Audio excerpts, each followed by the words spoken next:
नमस्कार, बहुत बहुत स्वागत है आप सभी का न्यूज नाइट में। मैं हूं निखिल सिंह। और पढ़ाई का दबाव, परीक्षा की चिंता और भविष्य की दौड़, इन सब के बीच संतुलन ही सफलता की असली कुंजी है। परीक्षा पे चर्चा में प्रधानमंत्री नरेंद्र मोदी ने छात्र छात्राओं से सीधा संवाद कर न सिर्फ उन्हें ये मंत्र दिया, बल्कि सोच का नया रास्ता भी दिखाया। और इसी पर आज होगी हमारी विशेष चर्चा भी। देश की संसद में आज भी शोर शराबा हुआ। लोकसभा अध्यक्ष की सख्त टिप्पणी आई और समय की बर्बादी पर नाराजगी भी उन्होंने जताई। बंगाल में आशा बहनें क्यों हैं बेहाल, ये खबर भी आपको हम विस्तार से दिखाएंगे। इसके अलावा देश दुनिया की तमाम ताजा तरीन खबरें भी हम आपको दिखाएंगे। खेल जगत की भी खबरें आपको दिखाएंगे। लेकिन सबसे पहले न्यूज नाइट में हेडलाइंस। पढ़ाई, कौशल, आराम और शौक में संतुलन ही है विकास की कुंजी। पीएम मोदी ने परीक्षा पे चर्चा के नवे संस्करण में छात्रों से संवाद करते हुए दिया सफलता का मंत्र। एआई का बुद्धिमानी से उपयोग करने का दिया संदेश।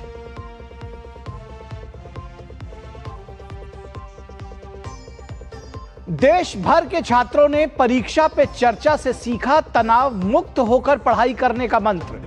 केंद्रीय मंत्रियों समेत बीजेपी नेताओं ने कार्यक्रम को सराहा। कहा, परीक्षा पे चर्चा छात्रों के मानसिक और शैक्षणिक विकास का बन चुका है मजबूत मंच। लोकसभा में आज भी हुआ हंगामा। अध्यक्ष ओम बिरला ने जताई नाराजगी। कहा, अब तक 19 घंटे 13 मिनट का समय हो चुका है बर्बाद। राज्यसभा में रेल मंत्री ने केरल के लिए रिकॉर्ड रेल बजट आवंटन की दी जानकारी। कहा, कांग्रेस काल से 10 गुना ज्यादा आवंटन। केंद्रीय गृह मंत्री अमित शाह ने हीरानगर सेक्टर में गुरनाम और बोबियां सीमा चौकियों का दौरा कर जवानों का बढ़ाया मनोबल। बीएसएफ के लिए कल्याणकारी योजनाओं का किया उद्घाटन। ऑपरेशन सिंदूर के दौरान जवानों के अदम्य साहस और शौर्य को किया नमन। और आत्मघाती हमले से दहला इस्लामाबाद। इमामबाड़े और मस्जिद को निशाना बनाकर हमला। कम से कम 31 लोगों की मौत, सैकड़ों घायल। राजधानी में आपातकाल लागू।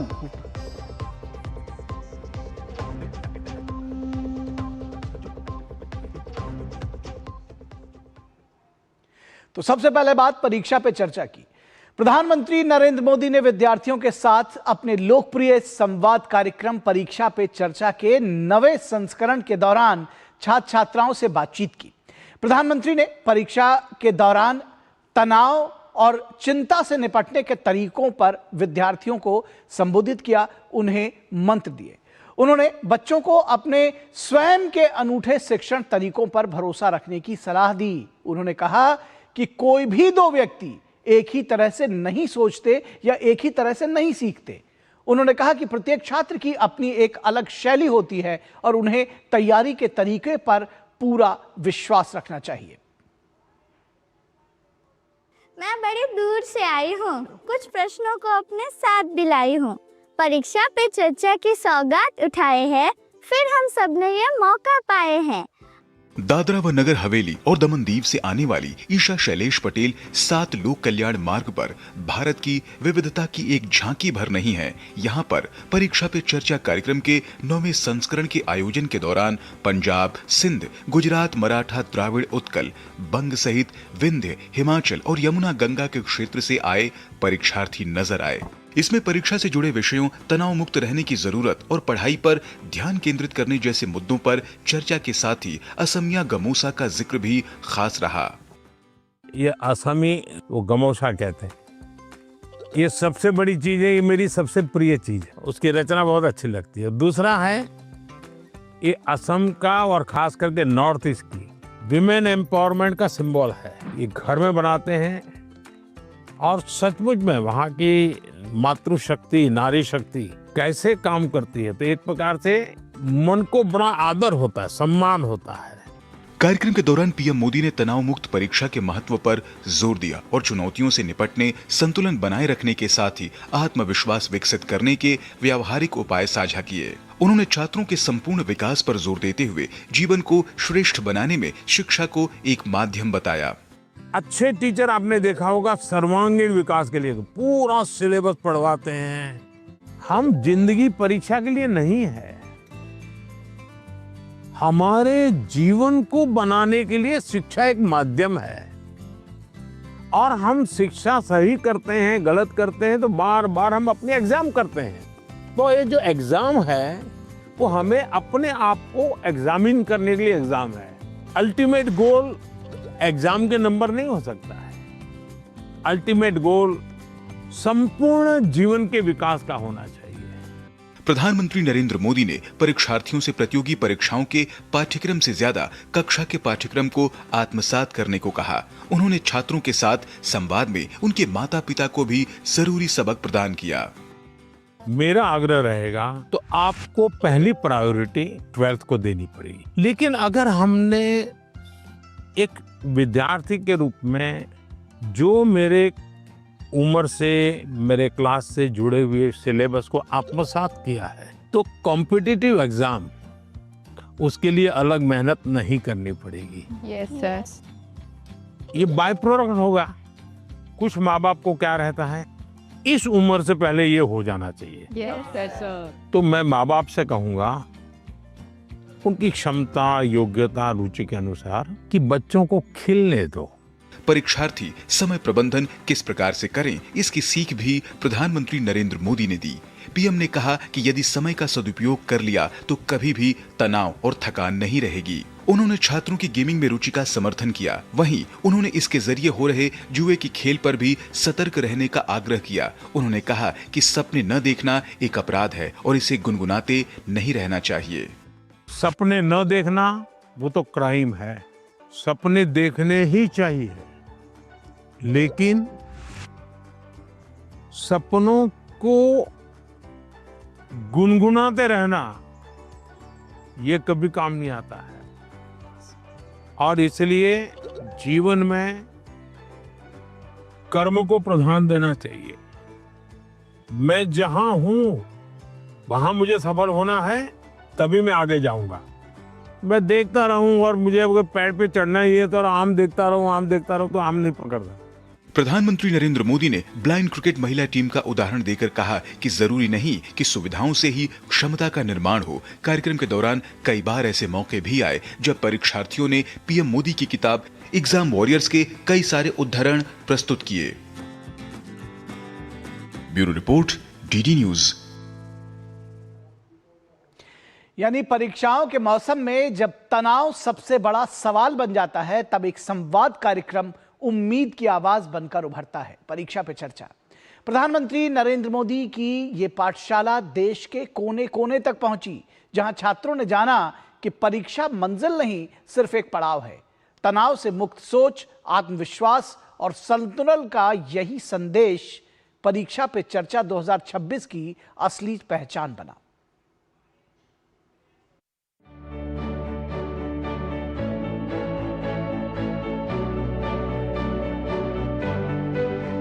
देश की राजधानी दिल्ली से लेकर यूपी, एमपी, मणिपुर, त्रिपुरा, बिहार, झारखंड और पश्चिम बंगाल समेत सभी राज्यों में परीक्षा पे चर्चा कार्यक्रम का व्यापक प्रभाव देखने को मिला।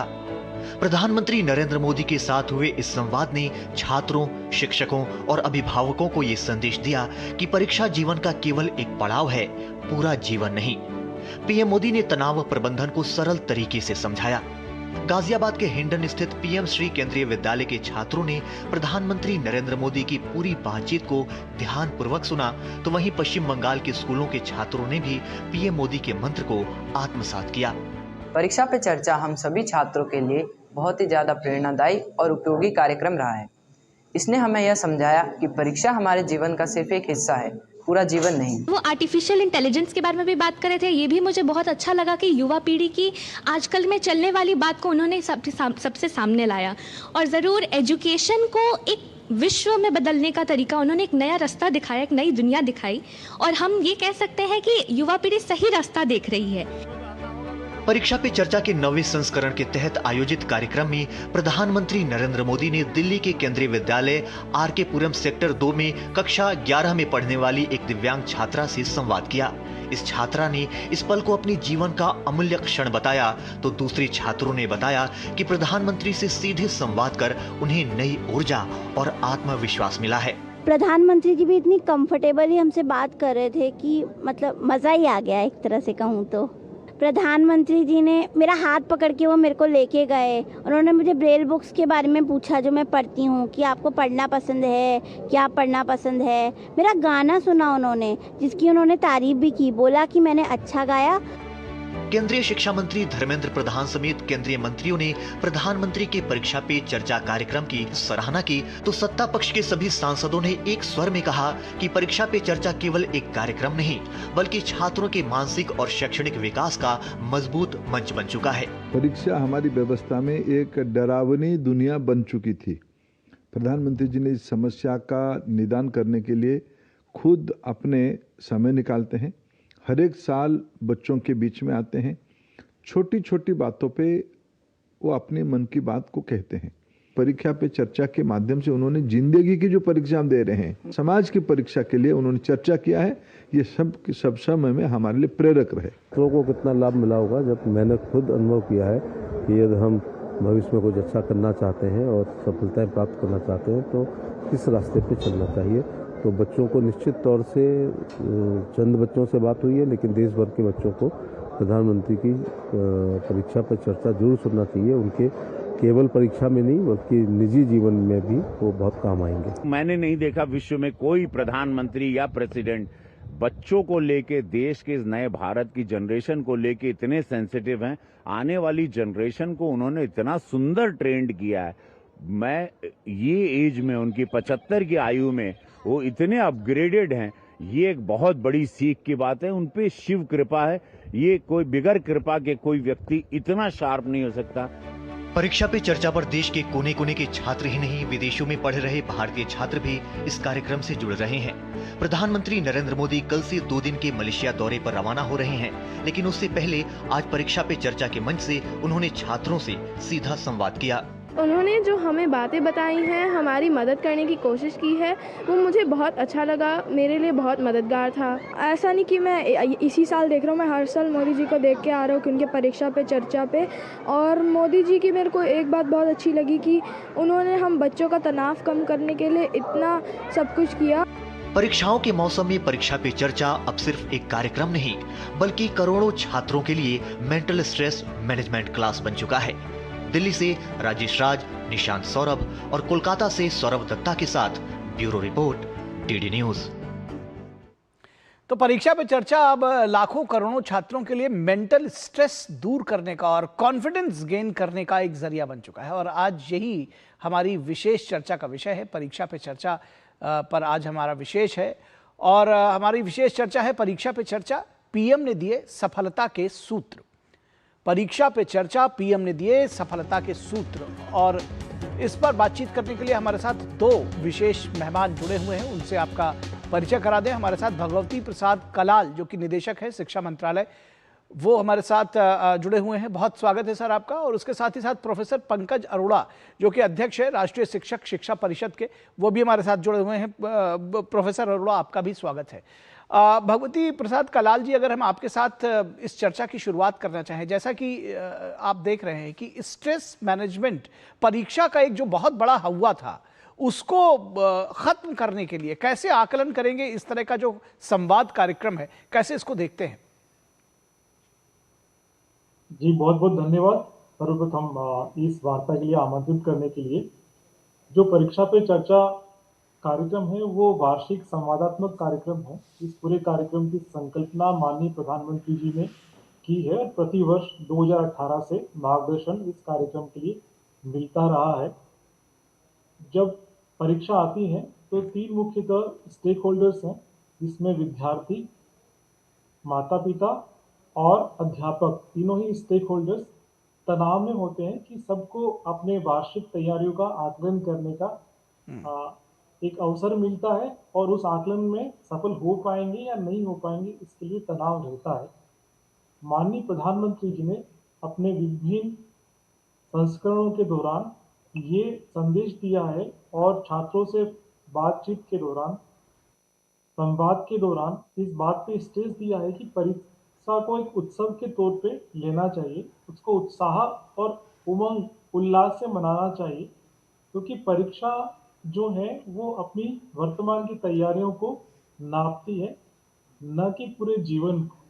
और ये आपको अवसर भी देती है कि हम कितनी तैयारी के साथ में आगे कैसे तैयारी करना है। इस संवाद में माता पिता को जो इनेबलिंग इन्वायरमेंट देना है बच्चों को, और टीचर्स को किस तरह से मार्गदर्शक की भूमिका में, नैतिक मार्गदर्शक की भूमिका में और चरित्र निर्माता की भूमिका में योगदान देना है, ताकि हर बच्चे के अंदर जो यूनिक एबिलिटीज हैं वो खिलकर सामने आ सके। हर बच्चा अब ये जानने लगा है कि उसके अंदर कुछ विशेष बनने की क्षमता है और वो जीवन में सब हासिल कर सकता है, और केवल एक परीक्षा या कोई प्रतिशत अंक के तौर पे उसकी कोई सिद्धि साबित नहीं कर सकता, उसकी योग्यता साबित नहीं कर सकता। जी जी जी बिल्कुल। प्रोफेसर अरोड़ा, आपने देखा होगा या मतलब हम सब जानते हैं कि जब से स्कूल कॉलेज या जब से होंगे ये व्यवस्था बनी रही होगी तब से ही परीक्षाएं हैं, कोई ये नई व्यवस्था नहीं है। लेकिन इस तरह की बात को सामने लेकर के आना, और जैसा कि अभी भगवती जी ने कहा कि तीनों स्टेक होल्डर्स, चाहे वो छात्र हों, चाहे वो पेरेंट्स हों या फिर टीचर्स हों, तीनों ही इस दौरान स्ट्रेस में रहते थे। और इस दौरान इस चीज़ को पकड़ना, इसको ज़मीन तक लाना, या मैं ये कहूँ कि आपको लगता है कि ये धीरे धीरे एक सामाजिक आंदोलन बन रहा है। सभी को लगता है कि परीक्षाओं के दौरान इन चीज़ों को पहले से बेहतर किया जा सकता है, हर व्यक्ति कुछ ना कुछ सीख रहा है उसमें। जी बिल्कुल सही कहा निखिल जी आपने। और भगवती जी ने जिस तरह से परीक्षा पर चर्चा का 9वां संस्करण 2018 से लगातार हम देख रहे हैं, और किसी भी देश के प्रधानमंत्री, राष्ट्रपति द्वारा इस तरह से बच्चों से सीधे संवाद किया जाना उसे एक सामाजिक और एक आंदोलन का रूप तो देता ही है। जी। जब कोई प्रधानमंत्री स्तर के व्यक्ति बच्चों के बीच आते हैं और उन्हें आश्वासन देते हैं कि ये एक परीक्षा है, this is one step of your life, इससे इस तरह के बहुत सारे पड़ाव आएंगे और हर पड़ाव पे अपना नेचुरल बिहेवियर, अपना एक बिल्कुल सामान्य रूप से अपना रूप देते हुए उस पे आगे बढ़ते जाना है। परीक्षा पर चर्चा का जो आंदोलन एक जन आंदोलन बनता जा रहा है, और ये आंदोलन का सबसे बड़ा लाभ मैं देखता हूं कि ये एक जागृति देता है, एक जागरण का काम करता है।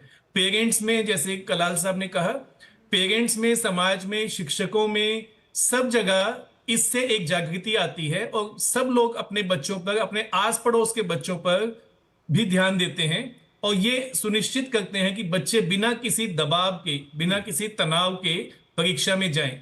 और यदि कोई बच्चा तनाव में दिखाई देता है तो एक टीचर, एजुकेटर होने के नाते मैं सोचता हूं कि जब प्रधानमंत्री समय निकालकर बच्चों से बात कर सकते हैं तो मैं क्यों नहीं निकाल सकता। तो बड़ी प्रेरणा मिलती है कि बच्चों के जीवन में हम इस तनाव को कम कर सके। और इसमें जैसा कि हमारे माननीय शिक्षा मंत्री जी ने भी कल कहा, every child is unique, learns at her own pace. हर बच्चा यूनिक है और अपनी तरीके से, अपनी तरह से सीखता है। आज माननीय प्रधानमंत्री जी ने भी कहा कि सबका अपना अपना पर्सपेक्टिव है। ये जो पर्सपेक्टिव है ये बहुत सारी चीजों को जोड़कर बनता है। तो परीक्षा को कैसे लेना है, साधारण लेना है, तनाव नहीं लेना है। परीक्षा में मैं कैसा कर पाऊंगा, मैं अपनी तैयारी होलिस्टिक करूं। उन्होंने एक बॉलर का एग्जांपल देके जिस तरह से बात समझाई कि अगर बॉलर को अच्छी गेंदबाजी करनी है तो उसे अपने पूरे शरीर को ठीक रखना चाहिए। तो सर्वांगीण विकास से शिक्षा जुड़ती है, किसी एक सिर्फ मानसिक विकास से या सिर्फ कॉग्निटिव डेवलपमेंट तक इसका लिमिटेशन नहीं है। ये कुछ बातें ऐसी हैं जो हम सबके सीखने की हैं। और मैं तो लगातार देखता हूं कि हर साल प्रधानमंत्री जी के इस संवाद कार्यक्रम के साथ साथ हम लोग बहुत कुछ सीखते हैं और बच्चों की दुनिया तनाव रहित हो, इसमें हम सबको अपना योगदान निभाना चाहिए। बिल्कुल। और ये जैसे लगता है ना कि प्रधानमंत्री जी बच्चों से बात करते हैं, बच्चों के लिए प्रेरणा है, बच्चों को सिखा रहे हैं, वो तो है ही। लेकिन आपने जैसा कहा कि हर व्यक्ति इससे सीख रहा है। जो तीनों स्टेक होल्डर्स हैं, दरअसल वो तीनों जीतते हैं। तो फिलहाल आप लोग हमारे साथ बने रहिए। हम इस वक्त एक ब्रेकिंग न्यूज दिखा रहे हैं। भारत ने अंडर 19 क्रिकेट विश्व कप जीत लिया है। भारत ने फाइनल में इंग्लैंड को 100 रन से हराया है। तो ये एक बड़ी खबर और बहुत ही शानदार खबर भारत के खेल प्रेमियों के लिए, क्रिकेट प्रेमियों के लिए है कि भारत ने एक बार फिर से अंडर 19 क्रिकेट विश्व कप जीत लिया है। भारत ने इसको रिटेन किया है। भारत ने छठी बार इस खिताब को जीता है। 100 रन से भारत ने इंग्लैंड को हरा दिया है। भारत ने इंग्लैंड के सामने जीत के लिए 412 रन का लक्ष्य रखा था और 9 विकेट पर भारत ने 411 रन बनाए थे और इंग्लैंड की टीम 100 रन इससे पीछे रही। वैभव सूर्यवंशी ने फाइनल में 175 रन की आतिशी शानदार पारी खेली। तो वैभव सूर्यवंशी एक बार फिर से वो अंडर 19 क्रिकेट के सितारे बने हैं और अंडर 19 क्रिकेट में भारत का जो सितारा है वो लगातार बुलंदी पर है। भारत ने फाइनल में इंग्लैंड को हराकर एक बार फिर से अंडर 19 क्रिकेट विश्व कप जीत लिया है। और बहुत सारे आज जब हम देखते हैं, चाहे वो विराट कोहली हो या जो दूसरे खिलाड़ी हैं जो भारत में स्टार क्रिकेटर के तौर पर देखे जाते हैं, वो सब अंडर 19 खेलकर ही निखर कर सामने आए हैं और ऐसे ही एक और नई पौध भारत के लिए तैयार है और भारत के खिलाड़ियों ने एक बार फिर से अपना परचम लहराया है दुनिया भर में। भारत ने 9 विकेट से 100 रन से इंग्लैंड को हराकर अंडर 19 वर्ल्ड कप क्रिकेट का ताज एक बार फिर पहना है। वैभव सूर्यवंशी, उन्होंने 175 रन की आतिशी पारी खेली है। भारत ने अंडर 19 क्रिकेट विश्व कप जीत लिया है। इस वक्त की सबसे बड़ी खबर है, भारत ने अंडर 19 क्रिकेट विश्व कप जीत लिया है। लगातार 6 खिताब, लगातार तो नहीं लेकिन 6 खिताब भारत ने जीते हैं और पिछली बार का विनर था भारत। ये जो रिकॉर्ड है इसको डिफेंड किया है। हमारे साथ हमारी संवाददाता, खेल संवाददाता सुचित्रा भारद्वाज जुड़ी हुई। सुचित्रा, बहुत बहुत बधाई आपको भी, क्रिकेट के सभी प्रेमियों को बधाई। इस जीत को कैसे परिभाषित करेंगी? क्या कुछ इस खुशी को कैसे बांटेंगी हमारे दर्शकों के साथ? आज बिल्कुल निखिल, हम कह सकते हैं कि क्रिकेट की दुनिया में भारत का जो दबदबा है वो हमें हर क्षेत्र में नज़र आ रहा है, हर टूर्नामेंट में नज़र आ रहा है, हर एज ग्रुप में नज़र आ रहा है। हम देखें कि जो भारत की टीम है, सीनियर टीम, वो मौजूदा T20 विश्व चैंपियन है और कल से T20 विश्व कप सीनियर्स का वो शुरू हो रहा है।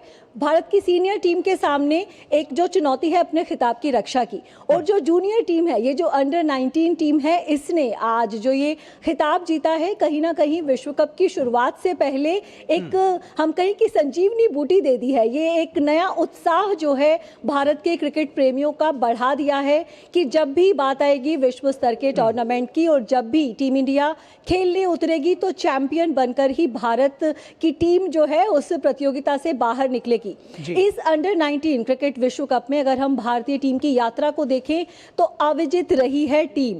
पूरे टूर्नामेंट में एक भी मैच नहीं हारी, हर मैच जीता, फाइनल में पहुंची और अब फाइनल में भी चैंपियन बनकर निकली है भारत की टीम। और ये जो युवा खिलाड़ी हैं भारत के, इन्होंने साबित किया है कि जो भारत में क्रिकेट का टैलेंट है, जो क्रिकेट की प्रतिभा है, उसकी कोई कमी नहीं है। और कोई भी एज ग्रुप हो, अंडर 19 में भी अगर हम देखें तो जो भारत की टीम है बाकी सभी टीमों के मुकाबले कहीं आगे खड़ी नजर आती है।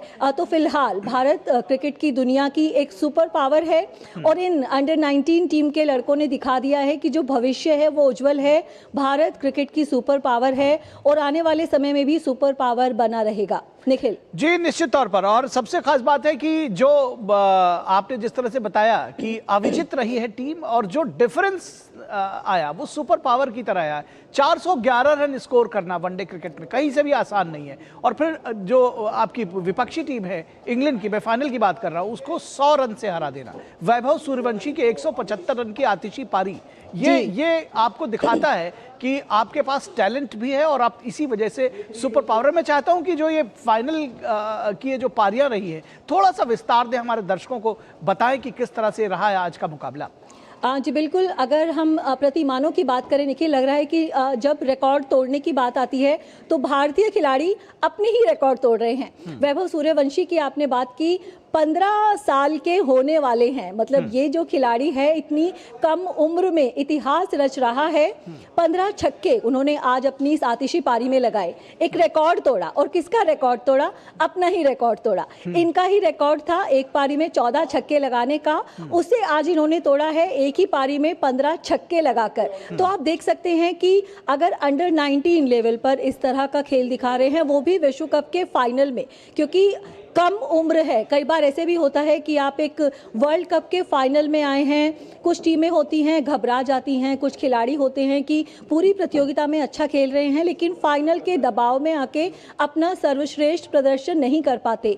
लेकिन ये न्यू इंडिया है, यंग इंडिया है, ये फाइनल में आके अपना सर्वश्रेष्ठ प्रदर्शन करके दिखाता है, एक नया विश्व रिकॉर्ड बनाकर दिखाता है। तो वैभव सूर्यवंशी की जो ये पारी है एक ऐतिहासिक पारी रही, एक रिकॉर्ड तोड़ पारी रही। अंडर 19 लेवल पर 50 ओवर के मैच में इससे पहले किसी खिलाड़ी ने पारी में 15 छक्के नहीं लगाए थे, लेकिन वैभव सूर्यवंशी ने वो करके दिखाया है। और इस पूरे टूर्नामेंट में अगर हम देखें तो भारत की जो बल्लेबाजी है वो काबिले तारीफ रही है। बिल्कुल। गौरव भी हमारे साथ गौरव भी जुड़ गए हैं, उनके पास भी चलते हैं। गौरव, किस तरह से ये जो वर्ल्ड कप की यात्रा रही है भारतीय टीम की, अंडर 19 क्रिकेटर्स की, उसका थोड़ा सा व्याख्यान आप दें, हमारे दर्शकों को बताएं कि किस तरह से, क्योंकि अविजित रही है, एक बार भी भारत की टीम को हराया नहीं जा सका है।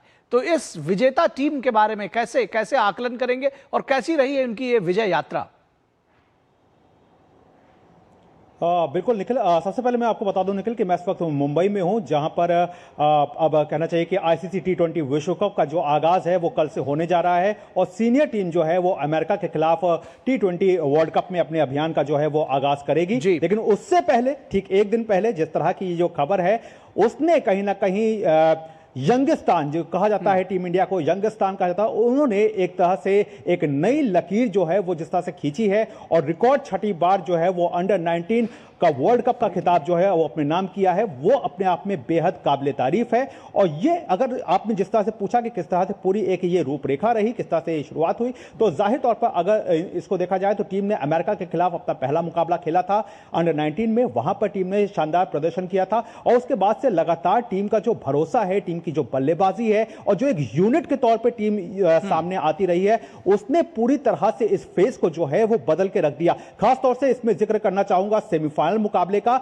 जहां पर अफगानिस्तान के खिलाफ टीम ने 300 से ज्यादा रन के लक्ष्य का पीछा किया। यानी कि आज अगर बात करें फाइनल मुकाबले की तो टीम ने 411 रन का स्कोर सामने लक्ष्य दिया इंग्लैंड की टीम को, और इससे पहले सेमीफाइनल में टीम ने 300 रन के लक्ष्य का पीछा किया। तो यह दिखाता है कि ये जो टीम है अंडर 19 की, इसमें इतनी कैपेबिलिटी है कि चाहे किसी भी तरह की परिस्थिति हो, चाहे आपको लक्ष्य के पीछा करने की अगर परिस्थिति आपके सामने है या फिर आपको सामने एक लक्ष्य रखने की परिस्थिति है, उन दोनों में टीम जो है वो निखर करके सामने आई है। और जैसे कि मेरी सहयोगी सुचित्रा ने भी बताया कि वैभव सूर्यवंशी आज की चमक के सबसे बड़े सितारे जो है वो निकल करके आए हैं, लेकिन कप्तान आयुष मात्रे, अभिज्ञान कुंडू, ये भी वो खिलाड़ी हैं जिनकी चर्चा किए बगैर ये गाथा जो है वो नहीं लिखी जा सकती। बिल्कुल, ये गाथा जिसको कहते हैं कि उसको समाप्त नहीं किया जा सकता। वैभव सूर्यवंशी के लिए तो कहा जा रहा है कि शायद आने वाले कुछ समय में भारत को एक और तेंदुलकर मिलने वाला है, वक्त के गर्भ में है। लेकिन बहुत शुक्रिया आप दोनों लोगों का, सुचित्रा आपका और गौरव आपका,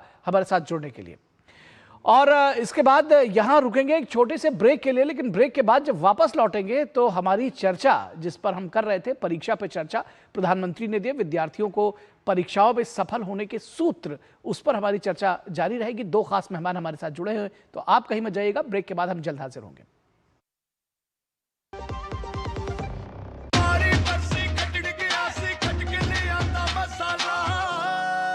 मसाला ओए, छोले दा या लोबे दा, पंजाबी छोले दा या पिंडी चने दा।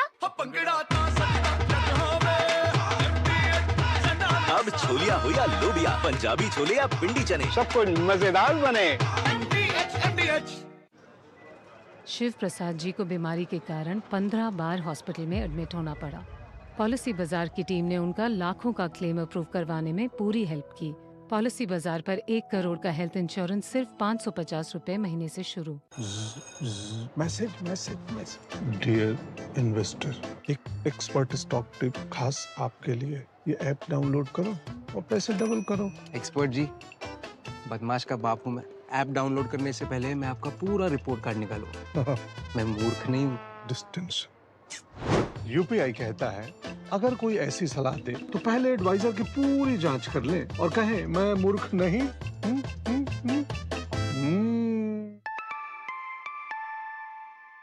जाइए आप भी किसी का टेस्ट लीजिए। इच्छाओं की कोई उम्र नहीं होती, आज हो या कल आंखों में हरदम चमकती, कल भी रहे आज के ठाट, ना हो टेंशन रिटायरमेंट के बाद, हाँ करनी है तैयारी एनपीएस जरूरी है।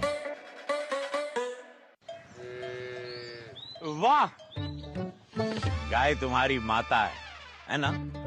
तो पशुहार के नाम पर जहर क्यों खिलाता है? अनसन हटा, दिल से खिला, सिर्फ कपिला, देश का नंबर 1 पशु आहार। हेल्थ इंश्योरेंस को झंझट कहने वाला मिस्टर वेंकट ऐसा पलटी मारा। नो वेणु, कोई झंझट नहीं, इंश्योरेंस का क्लेम कुछ ही घंटों में पास होता है। मेरा बाईपास का था, फिर भी या फीलिंग मच बेटर वेणु। झंझट तो मेरा शैम्पू है, इंश्योरेंस नहीं। अच्छा किया इंश्योरेंस लिया। मेरी पसंद, मेरी पसंद, मेरी पसंद, मेरी पसंद, हमारी पसंद, हम सबकी पसंद। मजबूत देश का मजबूत सरिया हो गया स्टील। संडे को भी लैपटॉप पे लगे हो? अरे काम वाम छोड़ो, लाइफ में थोड़ा इंटरेस्ट लो। आपके लिए रिक्लाइनर चेयर ऑर्डर कर रहा हूँ, ये देखो। अरे इतनी महंगी चेयर क्यों ले रहा है? आप ही कहते हो लाइफ में ज्यादा इंटरेस्ट लो। अब जब ज्यादा इंटरेस्ट मिल रहा है तो कहीं खर्चने तो दो। ज्यादा इंटरेस्ट? स्टेबल मनी पे घर बैठे एफडी कराएं और पाएं 8% तक इंटरेस्ट। स्टेबल मनी, इंडिया का FD booking app, download now. Break के बाद एक बार फिर आप सभी का स्वागत है और हम एक बार फिर से वापस लौटेंगे अपनी चर्चा पर। परीक्षा पर चर्चा हम कर रहे थे। प्रधानमंत्री ने विद्यार्थियों को सफलता के सूत्र दिए हैं। हमारे साथ दो खास मेहमान, भगवती शरण कलाल जी जो कि निदेशक हैं शिक्षा मंत्रालय के, और प्रोफेसर पंकज अरोड़ा जो कि राष्ट्रीय शिक्षक शिक्षा परिषद से जुड़े हुए, वो हमारे साथ हैं। प्रोफेसर अरोड़ा, हम आपसे बात कर रहे थे और दरअसल जब हम ये देखते हैं कि प्रधानमंत्री ने कहा कि एआई और तकनीक का भी बुद्धिमानी पूर्वक इस्तेमाल किया जाना चाहिए, साथ ही साथ उन्होंने कहा कि शिक्षा और स्किल को, उन्होंने कहा कि ये जुड़वा भाई बहन है, इसको ऐसे भी समझना चाहिए। तो क्या जो आज के हमारे विद्यार्थी हैं उनके लिए ये जो स्किल की जो बात कही जा रही है उसका, उस एजुकेशन को अहमियत मिल रही है? क्या हम उस तरफ, उस पाथ पर चल रहे हैं?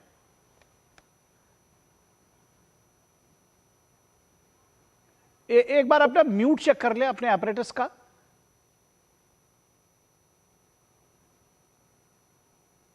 जी, अब आवाज आई? जी जी जी, बोलिए। जी, जैसा कि माननीय प्रधानमंत्री जी ने जब राष्ट्रीय शिक्षा नीति को विजन दिया तो उन्होंने स्किल को बहुत महत्व दिया और आज की चर्चा में उन्होंने स्किल को डिफाइन किया कि स्किल एक है जो कोई कौशल सिखाता है, रोजगार से संबंधित कौशल, और एक है जीवन कौशल।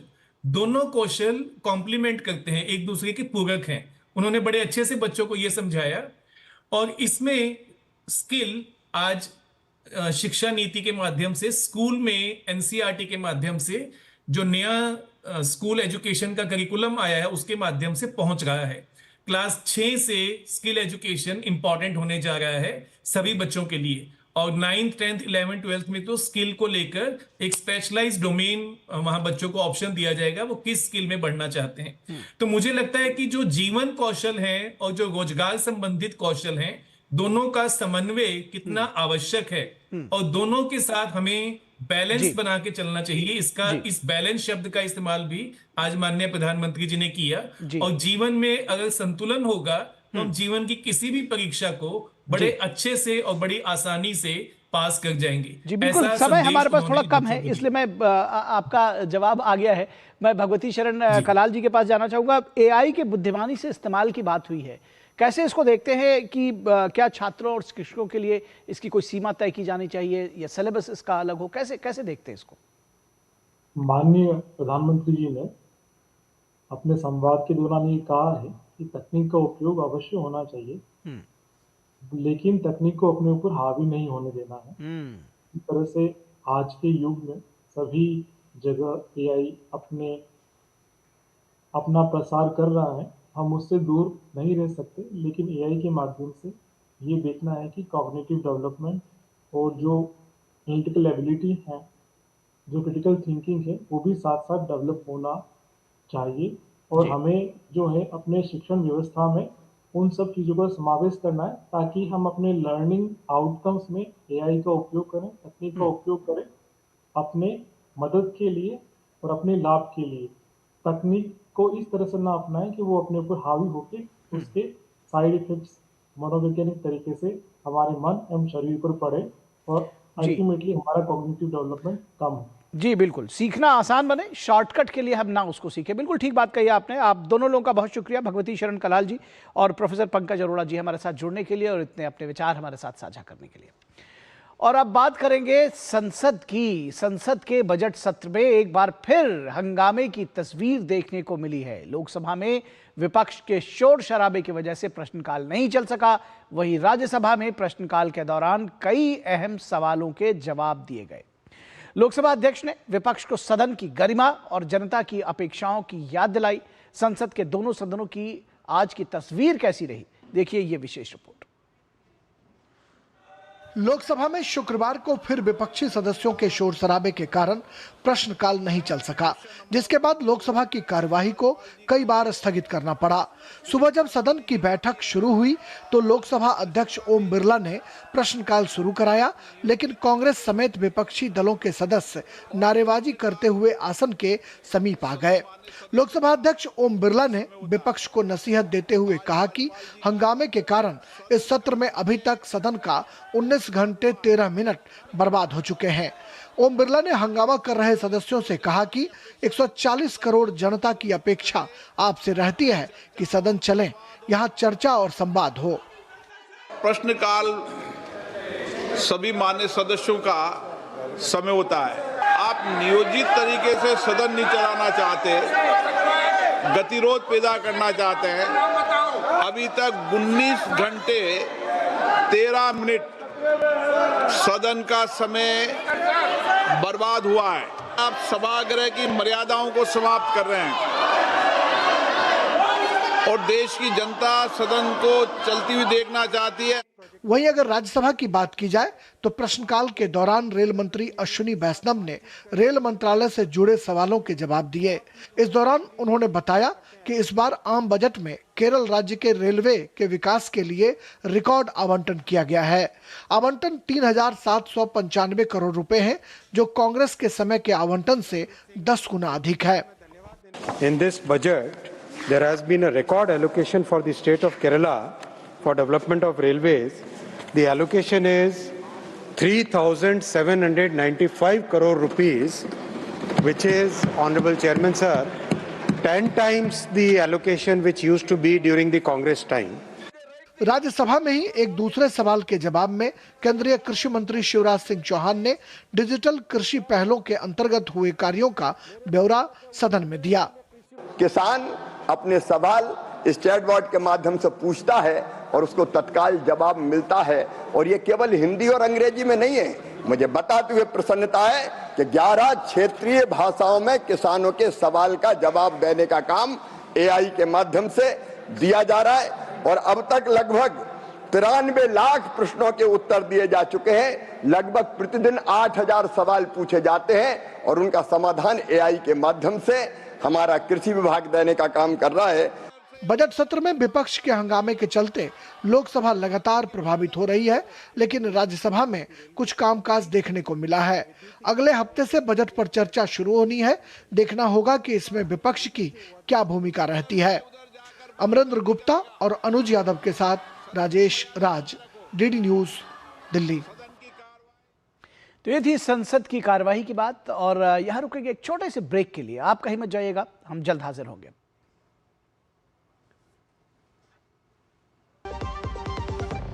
सब तो आ गए, रो क्यों रही है? सब तो आ गए, लेकिन स्वाद नहीं आया। अब आया असली स्वाद। हाँ, अब आया स्वाद। जब स्वाद के बड़े हों लाले तो MDH का चंकी चाट मसाला डालें। MDH का चंकी चाट मसाला। MDH अपन को रोज बिस्किट खिलाने वाली मेरी आंटी का जब हड्डी टूटा, हॉस्पिटल से आके पता फर्स्ट थिंग वो क्या बोला? अपन को सब कहता था हर साल हेल्थ इंश्योरेंस पे काय को पैसा उड़ाता है। अब देख 2.5 लाख का क्लेम पास हुआ है मैन। अच्छा किया इंश्योरेंस लिया।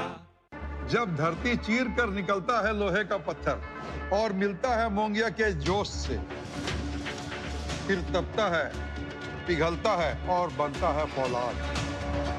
अब होता है सरिया सारी खूबियों के साथ। मोंगिया स्टील, मजबूत देश का मजबूत सरिया। गांवों के विकास की दिशा अब गांव खुद तय करेंगे। विकसित ग्राम पंचायत प्लान्स के माध्यम से योजनाओं का होगा पीएम गति शक्ति से एकीकरण। प्रधानमंत्री नरेंद्र मोदी जी के नेतृत्व में इस सहभागी विकास मॉडल की नींव रखी है विकसित भारत जी राम जी एक्ट 2025 ने, जो देता है हर ग्रामीण परिवार को 100 नहीं पूरे 125 दिनों के सुनिश्चित रोजगार की गारंटी। विकसित भारत जी राम जी। संडे को भी लैपटॉप पे लगे हो? अरे काम वाम छोड़ो, लाइफ में थोड़ा इंटरेस्ट लो। आपके लिए रिक्लाइनर चेयर ऑर्डर कर रहा हूँ, ये देखो। अरे इतनी महंगी चेयर क्यों ले रहा है? आप ही कहते हो लाइफ में ज्यादा इंटरेस्ट लो। अब जब ज्यादा इंटरेस्ट मिल रहा है तो कहीं खर्चने तो दो। ज्यादा इंटरेस्ट? स्टेबल मनी पे घर बैठे एफडी कराएं और पाएं 8% तक इंटरेस्ट। स्टेबल मनी, इंडिया का FD booking app, download now. यार सोच रहा हूँ पॉलिसी बाजार से टर्म लाइफ इंश्योरेंस ले लेता हूँ, ताकि मेरे बाद फैमिली को पैसों की कमी ना। तू भी ले ले यार, अभी तो यंग है यार, बाद में देखते हैं। आजा चल।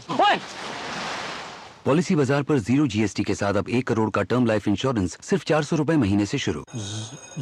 Message message message. Dear investor, एक एक्सपर्ट स्टॉक टिप खास आपके लिए। ये ऐप डाउनलोड करो और पैसे डबल करो। एक्सपर्ट जी, बदमाश का बाप हूँ मैं। ऐप डाउनलोड करने से पहले मैं आपका पूरा रिपोर्ट कार्ड निकालूं। मैं मूर्ख नहीं हूँ। डिस्टेंस। यूपीआई कहता है अगर कोई ऐसी सलाह दे तो पहले एडवाइजर की पूरी जांच कर ले और कहे मैं मूर्ख नहीं।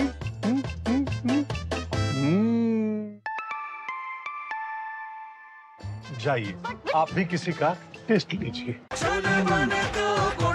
गोल्डी छोले मसाले, जहाँ जाए रिश्ते बनाए। गोल्डी लाए हैं फ्रेश लॉक टेक्नोलॉजी, जो रखे मसालों को हर समय फ्रेश। स्वागत है आपका ब्रेक के बाद। और जब सीमा पर निगाह सबसे चौकन्नी होती है, तब हौसले को सलाम करने खुद पहुंचे देश के गृह मंत्री अमित शाह। जम्मू कश्मीर के अग्रिम चौकियों पर अमित शाह ने शौर्य और बलिदान को नमन किया। बीएसएफ की भूमिका को देश की सुरक्षा की रीढ़ बताया। सुरक्षा, संकल्प और कल्याण। जम्मू कश्मीर दौरे पर यही संदेश सबसे विशेष रहा। इस दौरे में गृह मंत्री ने शहीदों के परिवारों को नियुक्ति पत्र भी सौंपे। केंद्रीय गृह मंत्री अमित शाह 2 दिवसीय जम्मू कश्मीर के दौरे पर हैं। जम्मू में हवाई अड्डे पर उपराज्यपाल मनोज सिन्हा ने गृह मंत्री का स्वागत किया। अमित शाह ने जम्मू कश्मीर के बोबिया बॉर्डर आउटपोस्ट पर शहीद स्मारक अजय प्रहरी पर शहीद जवानों के त्याग, अटूट समर्पण, अदम्य साहस और शौर्य को नमन किया। केंद्रीय गृह मंत्री ने जम्मू कश्मीर की बोबिया की सीमा चौकी की दौरा कर मौजूदा सुरक्षा स्थिति का निरीक्षण किया। साथ ही उन्होंने जम्मू कश्मीर के गुरनाम बॉर्डर आउटपोस्ट का दौरा कर सुरक्षा स्थिति का जायजा लिया।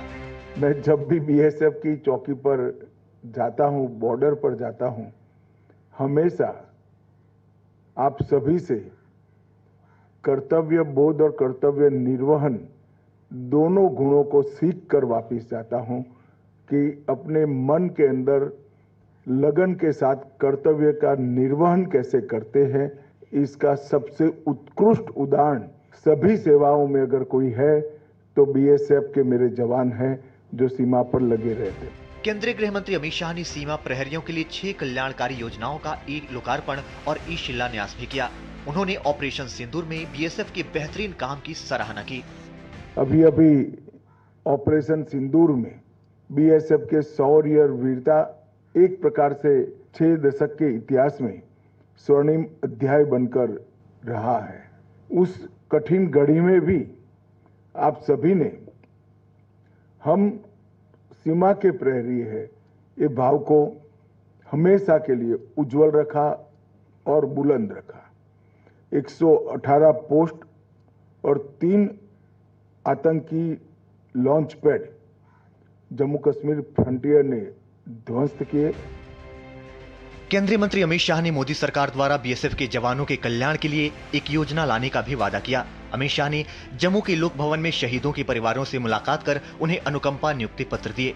भारत पाकिस्तान सीमा पर स्थित जम्मू कश्मीर के बोबिया बॉर्डर आउटपोस्ट पर बीएसएफ के जवानों के साथ केंद्रीय गृह मंत्री अमित शाह बड़ा खाना में शामिल हुए। उन्होंने जम्मू लोक भवन में जम्मू कश्मीर के उपराज्यपाल और वरिष्ठ अधिकारियों के साथ सुरक्षा समीक्षा बैठक की। Bureau report, DD news. और रुकेंगे एक और ब्रेक के लिए, जल्द हाजिर होंगे, कहीं मत जाइएगा।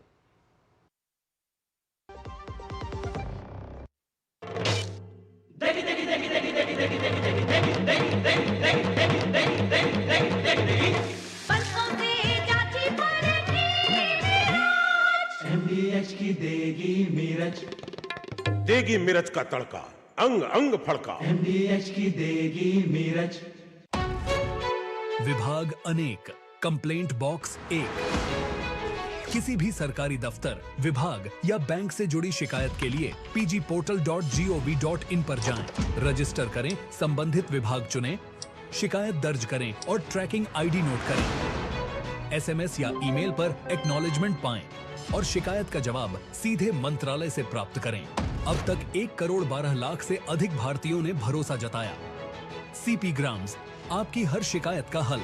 अभी शिकायत दर्ज करें pgportal.gov.in।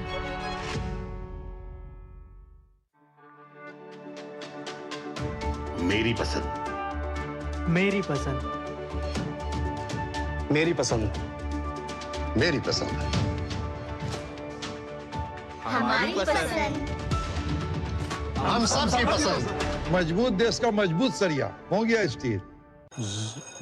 Message message message. Dear investor, एक एक्सपर्ट स्टॉक टिप खास आपके लिए। ये ऐप डाउनलोड करो और पैसे डबल करो। एक्सपर्ट जी, बदमाश का बाप हूं मैं। ऐप डाउनलोड करने से पहले मैं आपका पूरा रिपोर्ट कार्ड निकालूं। मैं मूर्ख नहीं हूँ। डिस्टेंस। यूपीआई कहता है अगर कोई ऐसी सलाह दे तो पहले एडवाइजर की पूरी जांच कर ले और कहे मैं मूर्ख नहीं।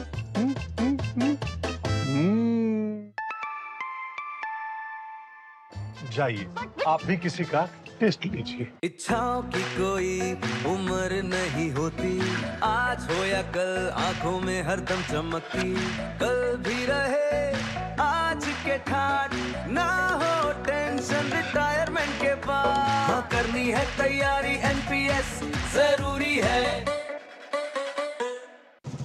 ओ हरी भैया, अरे वाह, खेतों में कौन सी फसल लगाए हो? 12 महीने कमा कर दे ऐसी फसल। क्या? मैंने नया व्यवसाय शुरू किया है। उसके लिए पैसे? इसमें किसी निवेश की जरूरत ही नहीं। अच्छा मुखिया जी। अरे मुखिया जी, नमस्ते। अरे हरी, कब आ रहे हो? आप बस चलिए, मैं पहुंचता हूं। अब मैं LIC एजेंट हूं। LIC एजेंट बनो, अब बड़ा सोचो। हमारी वेबसाइट पर जाएं या अपनी नजदीकी LIC शाखा से संपर्क करें। गोल्डी छोले मसाले, जहाँ जाएं रिश्ते बनाएं। गोल्डी लाए हैं फ्रेश लॉक टेक्नोलॉजी, जो रखे मसालों को हर समय फ्रेश। स्वागत है आपका ब्रेक के बाद। और एशिया की कूटनीति में एक अहम अध्याय जुड़ने जा रहा है। प्रधानमंत्री नरेंद्र मोदी का मलेशिया दौरा भारत मलेशिया संबंधों को नई ऊर्जा और नई दिशा देने की तैयारी है। रणनीतिक साझेदारी से लेकर व्यापार, संस्कृति और जनसंपर्क तक हर मोर्चे पर रिश्तों की गहराई बढ़ाने का अवसर है। ये दौरा आसियान और हिंद प्रशांत क्षेत्र में भारत की सक्रिय भूमिका को और मजबूत करेगा। तो चलिए आपको इस राजनीतिक यात्रा की, इस राजनयिक यात्रा की दरअसल पूरी तस्वीर दिखाते हैं और समझाते हैं कि क्या कुछ हासिल होने वाला है प्रधानमंत्री के मलेशिया दौरे से।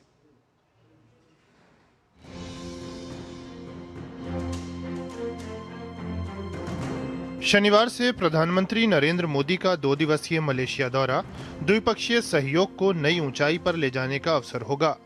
पीएम राजधानी कुआलालंपुर में अपने समकक्ष अनवर इब्राहिम के साथ वार्ता करेंगे।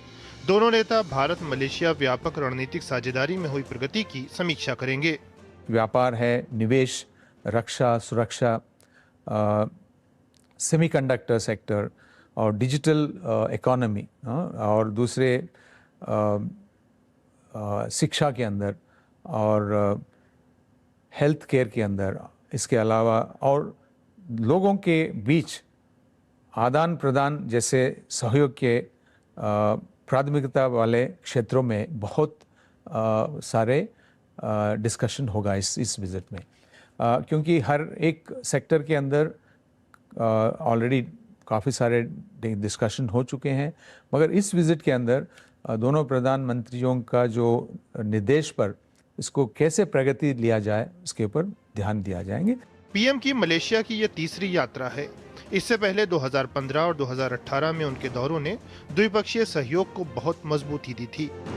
2024 में दोनों देशों ने द्विपक्षीय रिश्तों को व्यापक रणनीतिक साझेदारी के स्तर पर ले जाने का फैसला किया था। मलेशिया भारत की एक्ट ईस्ट नीति का प्रमुख भागीदार, महासागर विजन का हिस्सा और हिंद प्रशांत विजन का साझेदार है। पीएम का दौरा आसियान क्षेत्र के साथ सहयोग में विस्तार की दिशा में भी अहम कदम है। पीएम वहां भारत मलेशिया सीईओज फोरम में मलेशिया के शीर्ष बिजनेस लीडर्स से भी मिलेंगे। भारत मलेशिया आर्थिक सहयोग की बात करें तो दोनों देशों में लगभग 20 अरब डॉलर का द्विपक्षीय व्यापार है। मलेशिया में 200 से अधिक भारतीय कंपनियां सक्रिय रूप से काम कर रही हैं। प्रधानमंत्री मलेशिया में भारतीय समुदाय से भी संवाद करेंगे। वहां बसे 29 लाख भारतवंशी दोनों देशों के संबंधों की डोर को और मजबूत बनाते हैं। बेस्ट थिंग ये है, भारत और आसियान का अगर टाइप हुआ है जो नरेंद्र मोदी जी के आने के बाद बहुत ज़्यादा ग्रो किया है, उससे हम जैसे भारतीय बिजनेसमैन को मलेशिया और आसियान में बिजनेस करने की बहुत सरलता और बहुत अच्छी फाइनेंशियल सपोर्ट्स मिले हैं। बीते कुछ वर्षों में भारत मलेशिया रिश्ते तेजी से आगे बढ़े हैं। सांस्कृतिक आदान प्रदान में इजाफा हुआ है, पर्यटन सहयोग का विस्तार हुआ है। एक दूसरे के लिए वीजा नियमों में नरमी से लोगों से संपर्क मजबूत हुआ है। ऐसे में पीएम का दौरा दोस्ती की नई इबारत लिखेगा। प्रधानमंत्री नरेंद्र मोदी के मलेशिया दौरे से उभरते हुए सेक्टर्स में सहयोग में विस्तार तो होगा ही, साथ ही साथ भारत और मलेशिया के रिश्ते नई ऊंचाई पर पहुंचेंगे। अपने सहयोगी मेघना देव और कैमरामैन विनय तिवारी के साथ शैलेंद्र मिश्र, डीडी न्यूज, कुआलालंपुर। और रुकेंगे एक छोटे से ब्रेक के लिए, कहीं मत जाइएगा, जल्द हाजिर होंगे। जो भी पके ऐसा पके, जहाँ भी हो जो खींचा चला, इसी दिल हो या पुलियो करे, वांगी भात हो या पोड़ी मसाला, रसम पाउडर या सांभर मसाला, असली मसाले सच सच MDH। मैसेज डियर इन्वेस्टर, एक एक्सपर्ट स्टॉक टिप खास आपके लिए। ये ऐप डाउनलोड करो और पैसे डबल करो। एक्सपर्ट जी, बदमाश का बाप हूँ मैं। ऐप डाउनलोड करने से पहले मैं आपका पूरा रिपोर्ट कार्ड निकालूं। मैं मूर्ख नहीं हूँ। डिस्टेंस। यूपीआई कहता है अगर कोई ऐसी सलाह दे तो पहले एडवाइजर की पूरी जांच कर ले और कहे मैं मूर्ख नहीं।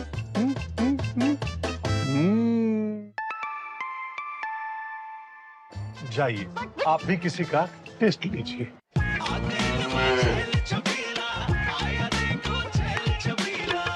एक कपिला, अरे भाई सब एक ही जैसा होता है। ये लो साधारण पशु आहार।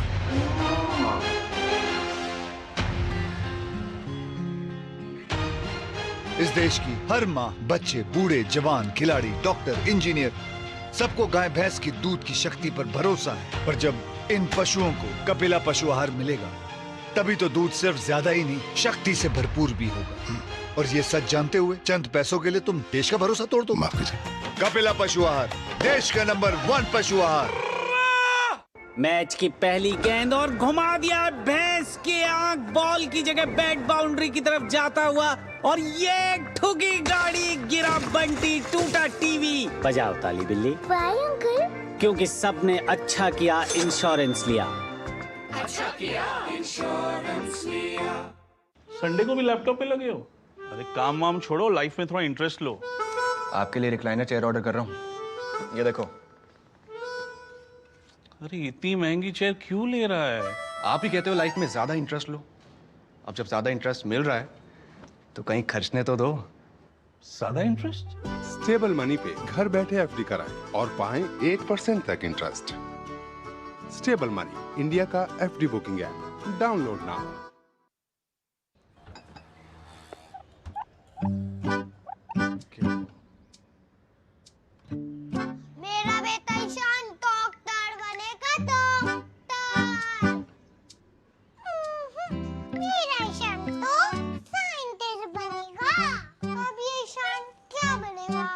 ईशान।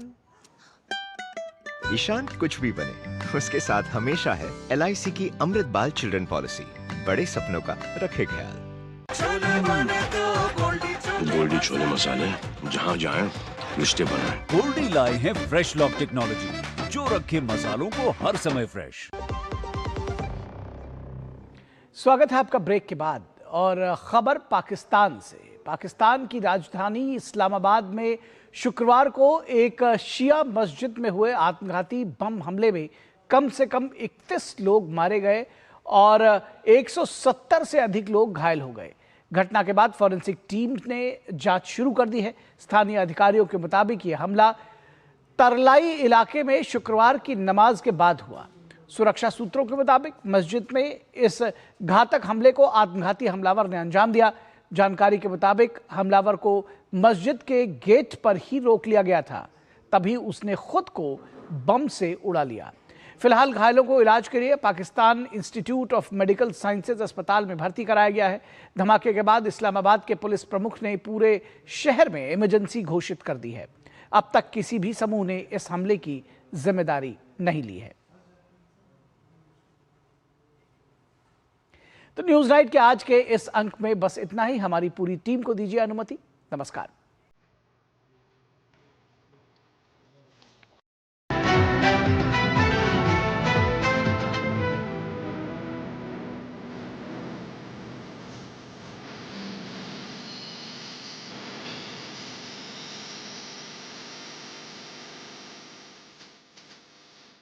न्यूज नाइट के प्रायोजक